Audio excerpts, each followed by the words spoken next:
आपने कभी सोचा है कि क्या कोई इंसान ईश्वर की शक्ति को अपनी मुट्ठी में कैद कर सकता है? क्या सोने की दीवारें और हीरे के ताले साक्षात धन की देवी माता लक्ष्मी को बंदी बना सकते हैं? आज की ये कहानी एक ऐसे ही परम अहंकारी और महालोभी सेठ धनसुख लाल की है, जिसकी तिजोरियां तो धन से भरी थीं, लेकिन जिसका मन पाप और लालच के गहरे अंधकार में डूबा हुआ था। धनसुख लाल ने अपनी चतुराई और क्रूरता से पूरे गांव को लूटा था, लेकिन उसका लालच यहीं नहीं रुका। उसने एक ऐसी योजना बनाई जिसे सुनकर ब्रह्मांड भी कांप उठा। उसने साक्षात माता लक्ष्मी को सोने के पिंजरे में कैद करने का दुस्साहस कर डाला। लेकिन क्या एक नश्वर मनुष्य उस शक्ति को रोक सकता है जो सृष्टि के कण कण को चलाती है?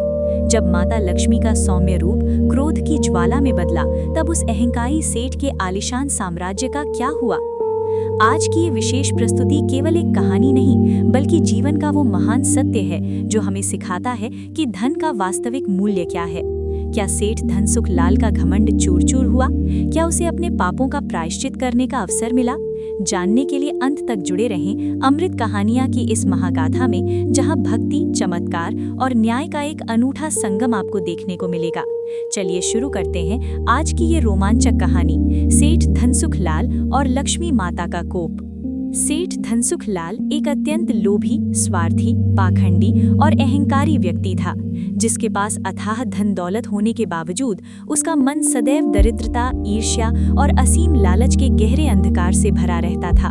वो अपने परिवार की बुनियादी जरूरतों जैसे बच्चों की उच्च शिक्षा, बीमारों की औषधि और घर की छोटी छोटी खुशियों पर 1 रुपया खर्च करने के बजाय अपनी तिजोरियों को और अधिक भरने के जुनून में ही 24 घंटे डूबा रहता था। पूरे गांव में उसकी कंजूसी, निष्ठुरता और हृदयहीनता के ऐसे खौफनाक किस्से मशहूर थे कि लोग उसका नाम लेने से भी कतराते थे और उसे साक्षात कलयुग का प्रतीक मानते थे। वो असहाय विधवाओं, अनाथ बच्चों और लाचार किसानों की मजबूरी का फायदा उठाकर उन्हें अत्यंत ऊंचे ब्याज दर पर कर्ज का लालच देता, और जैसे ही वे भुगतान में थोड़े भी असमर्थ होते, वो अत्यंत निर्दयता, कानूनी दांव पेच और छल कपट से उनकी पुश्तैनी जमीनें, हल बैल, अनाज के भंडार और यहाँ तक कि उनके सिर की छत तक हड़प लेता था। उसके जीवन का केवल एक ही पागलपन भरा, अधर्मी और विनाशकारी लक्ष्य था कि किसी भी प्रकार से साक्षात धन की देवी माता लक्ष्मी उसके घर में सदा के लिए स्थिर हो जाएं, उसकी दासी बनकर रहें और कभी भी उस दहलीज से बाहर ना निकले, चाहे इसके लिए उसे धर्म, नैतिकता, मानवीय मर्यादा और ईश्वर के विधान की सारी सीमाएं ही क्यों ना लांघनी पड़े। एक दिन गोधूली बेला के समय, जब वो नदी किनारे अकेला बैठा अपनी भावी धन संपत्ति और निर्दोषों को लूटने की कुटिल योजनाएं बना रहा था, उसकी मुलाकात एक अत्यंत तेजस्वी और दिव्य साधु वेशधारी नारद मुनि से हुई। नारद मुनि ने अपनी अंतर्दृष्टि से सेठ की आंखों में छिपे असीम लालच, अहंकार और कुटिलता को तुरंत पहचान लिया और उसे जीवन का ऐसा कठोर सबक सिखाने के लिए एक अनोखी माया रची जो युगों युगों तक याद रखी जाए। मुनि ने सेठ से अत्यंत गंभीर स्वर में कहा कि वत्स, यदि तुम लक्ष्मी को सचमुच अपना चिरस्थायी गुलाम बनाना चाहते हो और चाहते हो कि वो कभी तुम्हारा घर छोड़कर अन्यत्र ना जाएं, तो तुम्हें उन्हें केवल साधारण भक्ति या धूप दीप से नहीं, बल्कि एक अभेद्य, अलौकिक और जादुई सोने के पिंजरे में कैद करना होगा।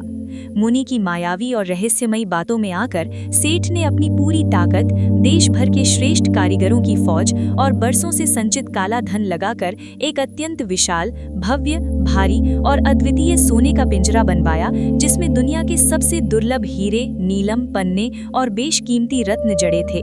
इसके बाद वो समाज और ईश्वर को दिखाने के लिए दिन रात कठोर तपस्या, झूठे अनुष्ठान और बनावटी भक्ति का ऐसा ढोंग करने लगा ताकि साक्षात माता लक्ष्मी उसके जाल में फंस सके। अंततः सेठ की इस दिखावे वाली तपस्या और प्रपंच के प्रभाव से माता लक्ष्मी साक्षात दिव्य ज्योति और कमल के पुष्प पर विराजमान होकर प्रकट हुई।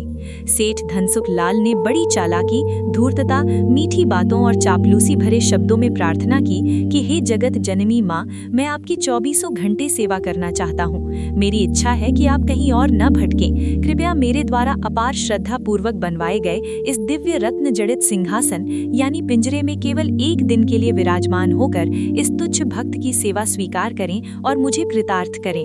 जैसे ही करुणामयी माता ने सेठ के अहंकार को उसके चरम पर पहुंचाने और उसे आईना दिखाने के लिए उस पिंजरे में कदम रखा, सेठ ने बिना एक क्षण गंवाए बिजली की फुर्ती से कुंडी लगा दी और एक विशाल वज्र जैसा अभेद्य ताला जड़ दिया। वो पागलों की तरह अट्टहास करने लगा। उसके चेहरे पर शैतानी मुस्कान थी और वो पूरे गांव में ढोल पीट कर चिल्लाया कि देखो, आज मैंने नियति को बदल दिया है। साक्षात परमेश्वर की शक्ति अब मेरी कैद में है। अब मैं इस चराचर जगत का सबसे शक्तिशाली, अजेय और धनी व्यक्ति हूँ। उसका अहंकार आकाश की समस्त ऊंचाइयों को पार कर चुका था और वो स्वयं को सृष्टि के रचयिता से भी ऊपर समझने की महाभूल कर बैठा था। लेकिन तभी अचानक उस कक्ष का वातावरण अत्यंत भयानक रूप से बदलने लगा और एक प्रलयंकारी तेज प्रकाश चारों ओर फैल गया, जिससे सेठ की आंखें पूरी तरह चुंधिया गईं। धरती कांपने लगी और माता लक्ष्मी ने अपना शांत स्वरूप त्याग कर अत्यंत विकराल और दिव्य रूप धारण कर लिया। माता के भयंकर गर्जना से सेठ का वो आलीशान महल थरथराने लगा। उन्होंने अत्यंत क्रोधित स्वर में कहा कि रे ओछे और मूर्ख मनुष्य, तूने अपनी तुच्छ बुद्धि से उस आदि शक्ति को कैद करने का दुस्साहस किया है जो इस संपूर्ण अनंत ब्रह्मांड को संचालित करती है। याद रख, लक्ष्मी किसी की व्यक्तिगत जागीर या कैदी नहीं होती। मैं तो चंचला हूँ। मैं तो केवल वही स्थिर रूप से वास करती हूँ जहाँ सत्य, पवित्रता, निस्वार्थ प्रेम और परोपकार की पावन भावना होती है। माता के इस प्रचंड कोप के कारण सेठ के आलीशान महल की दीवारें दरकने लगीं और उसकी आंखों के सामने ही उसकी तिजोरियों में भरा हुआ सारा सोना और रत्न पल भर में राख के ढेर में बदलने लगे। अपनी सारी सत्ता और संपत्ति को नष्ट होते देखकर सेठ धनसुख लाल का सारा घमंड चूर चूर हो गया। उसे अपनी तुच्छता और पापों का भयानक एहसास हुआ। वो भय से थर थर कांपते हुए माता के श्री चरणों में गिर पड़ा और फूट फूट कर विलाप करने लगा। उसने अपनी हर एक बेईमानी को स्वीकार किया और माता से अपने प्राणों की भीख मांगी। सेठ ने उसी क्षण सौगंध ली कि वो आज ही उन सभी पीड़ित किसानों की जमीनें और मकान वापस लौटा देगा जिन्हें उसने धोखे से छीना था। सेठ के हृदय में जल रही इस तीव्र पश्चाताप की अग्नि को देखकर माता का क्रोध शांत हुआ। उन्होंने उसे आशीर्वाद देते हुए जीवन की महान सीख दी कि हे मानव, सदैव स्मरण रखना कि धन की वास्तविक सार्थकता उसे तिजोरियों में बंद करने में नहीं, बल्कि किसी असहाय के आंसू पोंछने और समाज के उत्थान में है। इसके बाद माता अंतर ध्यान हो गईं। सेठ धनसुख लाल का जीवन उस क्षण से पूरी तरह परिवर्तित हो गया। वो अपने आलीशान महल के दरवाजे गरीबों के लिए खोलकर स्वयं एक साधारण सेवक की तरह गांव की सेवा करने लगा। वो गांव का सबसे प्रिय, दयालु, उदार और एक महान परोपकारी व्यक्ति के रूप में समाज के सामने उभरा। तो दोस्तों, ये थी सेठ धनसुख लाल के अहंकार और माता लक्ष्मी की असीम महिमा की कहानी। इस कहानी ने हमें ये सिखाया कि धन केवल एक साधन है, लक्ष्य नहीं। असली समृद्धि तिजोरियों को भरने में नहीं, बल्कि खाली हाथों को सहारा देने में है। याद रखिएगा, जहाँ छल, कपट और अहंकार होता है, वहाँ से लक्ष्मी माता रूठ कर चली जाती हैं। लेकिन जहाँ ईमानदारी, दया और परोपकार होता है, वहाँ माँ का स्थायी वास होता है। हमें उम्मीद है कि आज की इस कहानी से आपको एक नई सीख मिली होगी। आपको ये कहानी कैसी लगी और सेठ धनसुख लाल के हृदय परिवर्तन के बारे में आपका क्या सोचना है, हमें कमेंट करके जरूर बताएं। अगर आपको ये वीडियो पसंद आया हो तो इसे लाइक करें और अपने दोस्तों और परिवार के साथ शेयर करना ना भूलें, ताकि ये शुभ संदेश हर किसी तक पहुंच सके। यदि आप हमारे चैनल पर नए हैं और ऐसी ही प्रेरणादायक और भक्तिपूर्ण कहानियां देखना चाहते हैं तो अभी सब्सक्राइब बटन दबाएं और बेल आइकन को प्रेस करें, ताकि आप हमारी कोई भी वीडियो मिस ना करें। अपना समय देने के लिए बहुत बहुत धन्यवाद। माता लक्ष्मी की कृपा आप पर और आपके परिवार पर सदा बनी रहे। मिलते हैं अगली एक और रोमांचक कहानी के साथ। तब तक के लिए जय माँ लक्ष्मी।